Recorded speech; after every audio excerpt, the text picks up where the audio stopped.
रिपुन, आप supreme court के बाहर मौजूद हैं। अब से कुछ ही देर बाद जिस तरीके की समस्या आम नागरिकों को इस किसान आंदोलन के चलते झेलनी पड़ रही है, याचिका सुप्रीम कोर्ट में है, कितनी देर में सुनवाई शुरू? शोभना, करीब 10 से 15 मिनट में मुझे लगता है कि ये मामला सुनवाई के लिए आ जाएगा। और जैसा कि हम अपने कोर्ट बता रहे थे, मुख्य मांग जो रखी गई है वो मांग यही है कि सड़क से हटाया जाए लोगों को। जिस तरह से बॉर्डर को जाम करके रखा हुआ है उससे हटाया जाए, क्योंकि न सिर्फ ये सुप्रीम कोर्ट के आदेश का उल्लंघन है, बल्कि कोरोना के दौर में इस तरह का लोगों का जमावड़ा भी उचित नहीं है। ये मांग रखी गई है और करीब 10 से 15 मिनट में सुनवाई हो सकती है इससे।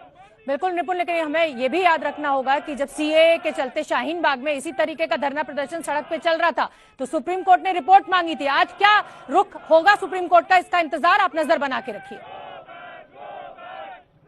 जी बिल्कुल।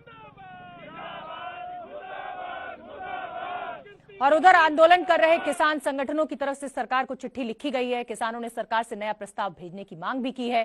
दिल्ली के सिंघू बॉर्डर से हमारे सहयोगी जैनेन्द्र कुमार ने हमें एक रिपोर्ट भेजी है और वहां की स्थिति हमें समझाने की कोशिश की है। आप देखिए। दिल्ली की सीमा पर किसानों के आंदोलन का 21वां दिन। ठंड बढ़ती जा रही है लेकिन किसान झुकने को तैयार नहीं है। साफ कहना है कि जब तक केंद्र सरकार तीनों कृषि कानून रद्द नहीं करती तब तक यहां से नहीं जाएंगे। इन सब के बीच सरकार और किसान संगठनों के बीच बातचीत नए सिरे से शुरू नहीं हुई है। क्या कहते हैं किसान 21वें दिन? बात करते हैं। सर ये बताइए, 21वां दिन है सर आज, और सरकार और किसान संगठनों के बीच बातचीत भी नहीं हो रही है। कैसे समाधान आगे आप लोग देखते हैं? देखिए, किसान जथेबंदियां ना पहले बात से भागी थी, ना अब भाग रही है, ना कल को भागेगी। किसान जथेबंदियां ये कह रही है कि सरकार ठोस तजवीजें लेकर आए, हम बातचीत के लिए तैयार हैं। ऐसे हम बात के लिए नहीं आएंगे कि पहले जो हमने प्रपोजल दी थी उसका जवाब है, जो वो उन प्रपोजल को किसान जथेबंदियां सर्वसम्मति से रद्द कर चुकी हैं।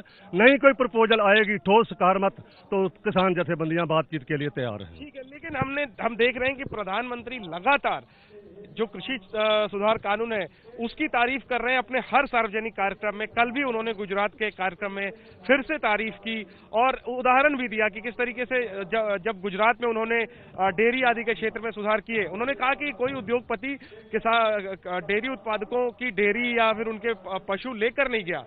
किसानों में भ्रम फैलाया जा रहा है जो लोग दिल्ली के आसपास प्रदर्शन कर रहे हैं। तो आप लोगों को क्या कहना है?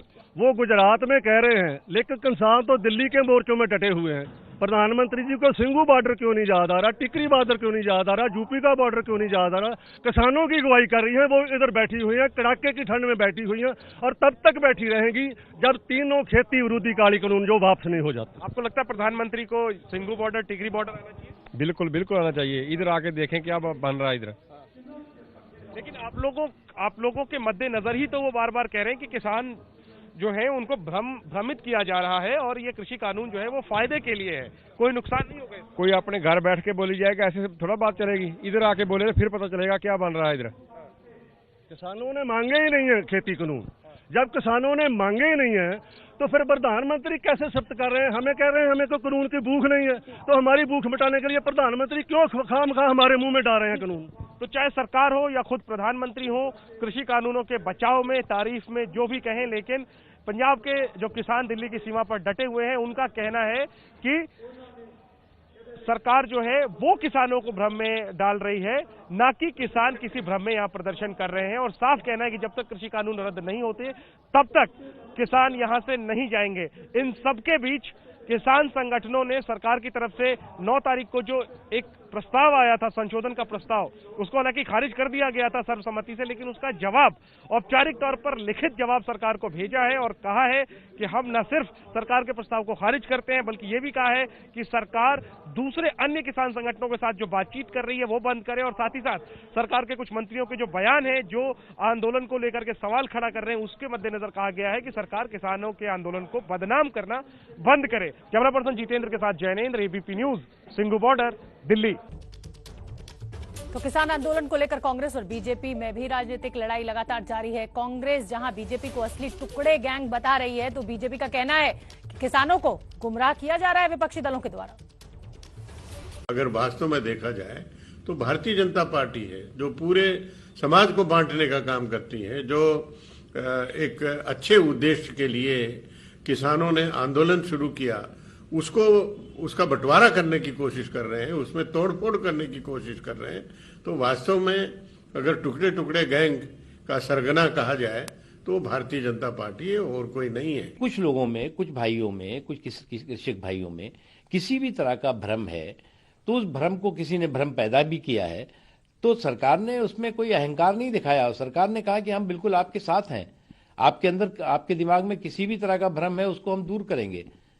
लेकिन अब दिक्कत ये हुई है कि आज भी ये जो सामंती सुरूर में चकनाचूर लोग हैं, वो आज भी जो है वो कुछ न कुछ शोशेबाजी, कुछ न कुछ अपनी किस्मत आजमाने का काम कर रहे हैं। लेकिन एक बात समझ लीजिए, ये साजिशी सुपारी इसी जनता के सरौते से ध्वस्त होगी। तो राजनीतिक दलों का वार पलटवार लगातार जारी है। उधर ठंड के चलते किसान बॉर्डर पर अपनी मांगों को लेकर खासे परेशान भी हैं और अड़े भी हुए हैं। दिल्ली नोएडा की अगर बात करें तो दिल्ली को नोएडा से जोड़ने वाले चिल्ला बॉर्डर को किसानों ने आज एक बार फिर से बंद कर दिया है। बॉर्डर बंद होने से गाड़ियों की लंबी कतार लग गई है। चिल्ला बॉर्डर से हमारी सहयोगी इलाका आजमी ने हमें एक रिपोर्ट भेजी है, वो आप देखिए। इस समय मैं चिल्ला बॉर्डर पे मौजूद हूँ और देखिए किस तरह से किसान जो है बैरिकेडिंग की ओर जो है बढ़ते हुए जा रहे हैं और पुलिस प्रशासन के ट्रैक्टर को रोक रहा है। और देखिए किस तरह से ट्रैक्टर एक बार फिर से आगे बढ़ रहा है, जिसके चलते जो बैरिकेडिंग है पुलिस प्रशासन उनको रोक रहा है। बैरिकेडिंग आगे लगाई जा रही है और किस तरह से जो किसान है वो अभी ट्रैक्टर लेकर के पहुंच चुके हैं और ट्रैक्टर के साथ साथ किसान नारेबाजी कर रहे हैं। और उसके साथ ही साथ भारतीय किसान यूनियन भानु के किसान है जो लाठी लेकर के नारे लगा रहे हैं और उसी के साथ चलते सुरक्षा के मद्देनजर पुलिस ने एक बार फिर से यहाँ पे बैरिकेडिंग लगा दी है। पुलिस ने एक बार फिर से यहाँ पे रास्ता जो है वो बंद कर दिया है। पुलिस जल्दी जल्दी बैरिकेडिंग लगा रही है क्योंकि जो किसान है वो नारेबाजी करते हुए नजर आ रहे हैं और ट्रैक्टर यहाँ पर ला चुके हैं। और यहाँ पर देखिए किस तरह से पुलिस के सामने आकर के लेट रहे हैं।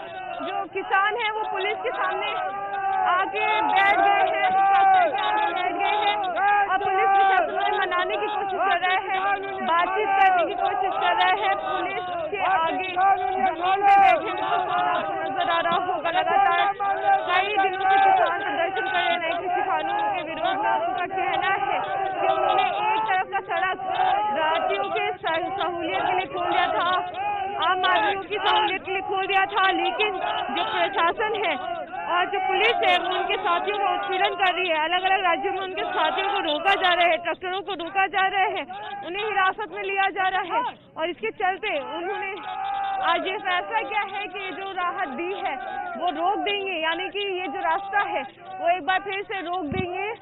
उन्होंने कहा है कि जब उन्हें कोई राहत नहीं मिल रही है प्रशासन की ओर से तो वो क्यों आखिर राहत देंगे, क्योंकि उन्होंने कहा है कि नरेंद्र तोमर से जब बातचीत हुई थी, कृषि मंत्री से बातचीत हुई थी, तो किसानों ने ये बात मान ली थी कि आम लोगों को समस्या हो रही है और आम लोगों को समस्या ना हो, उन्हें राहत मिलती रहे। इस वजह से किसानों ने बात मान के प्रशासन की एक और जो है अपना प्रदर्शन शिफ्ट कर दिया था। अभी जो है पुलिस प्रशासन नेताओं से जो यहाँ पर मौजूद हैं उनसे बातचीत कर रहा है और अब किसान जो है आगे आगे बढ़ रहे हैं। कैमरा पर्सन वरुण चौहान के साथ इलाका आजमी, एबीपी न्यूज, चिल्ला बॉर्डर। नए तेवर और नए अवतार में एबीपी न्यूज आपका स्वागत करता है। नए और पॉजिटिव परिवर्तन के साथ हम आपको प्रेरणा देने वाली कहानियां दिखाते हैं। कहानी पटना से है, जहां कोरोना वॉरियर की कोरोना संक्रमित लोगों की सेवा की एक अनोखी तस्वीर सामने आई है। कोरोना वॉरियर के इस मुहिम को एबीपी न्यूज सलाम करता है।